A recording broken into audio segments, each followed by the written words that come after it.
আসসালামু আলাইকুম রহমতুল্লাহ। ইংলিশ থটসের পক্ষ থেকে সকলকে স্বাগতম। প্রিয় শিক্ষার্থী বন্ধুরা, আজকে আমরা শিখব ব্যারনস্টফেলের প্রবলেম 16। যে বিষয় নিয়ে আলোচনা করছে তা হচ্ছে আমাদের ইংলিশ গ্রামারের পজিটিভ ভার্ব নিয়ে।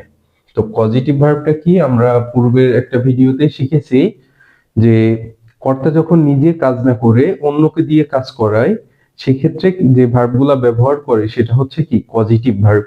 তো এখন আমরা দেখি যে আমাদের ইংলিশ গ্রামারের মোস্ট ফেমাস কিছু পজিটিভ ভার্ব যেগুলো চাকরির পরীক্ষাতে এসে থাকে প্রতিনিয়ত।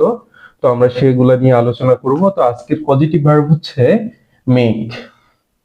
তো আমরা দেখি কাউকে কোনো কাজে যখন বেশি ফোর্স করা হয় তখন হ্যাভ এবং গেটের পরিবর্তে আমরা মেক পজিটিভ ভার্বটি ব্যবহার করব। আর আমরা স্ট্রাকচারটি শিখে নেই।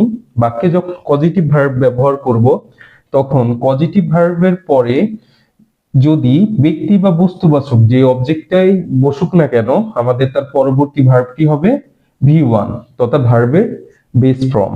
তাহলে আমরা একটা উদাহরণ দেখি, যেটা চট্টগ্রাম ভার্সিটির 9 সেশনের ভর্তি পরীক্ষায় এসেছে এবং সোনালী ব্যাংকের চাকরি পরীক্ষা 2014-তে আসছে।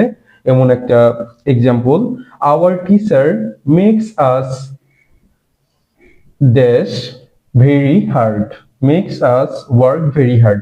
এখন আমরা এইটার স্ট্রাকচারটা দেখি যে আওয়ার টিচার মেক্স আস তথা মেক হচ্ছে এখানে কি হিসাবে আসছে, যে আমাদের শিক্ষক আমাদেরকে কঠোর পরিশ্রম করায়।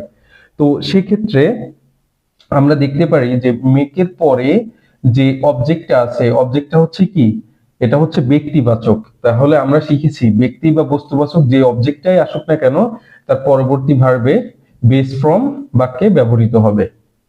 ধন্যবাদ সকলকে। সকলে ইংলিশ থটস এর সঙ্গে থাকবেন। সালামু আলাইকুম রহমতুল্লাহ।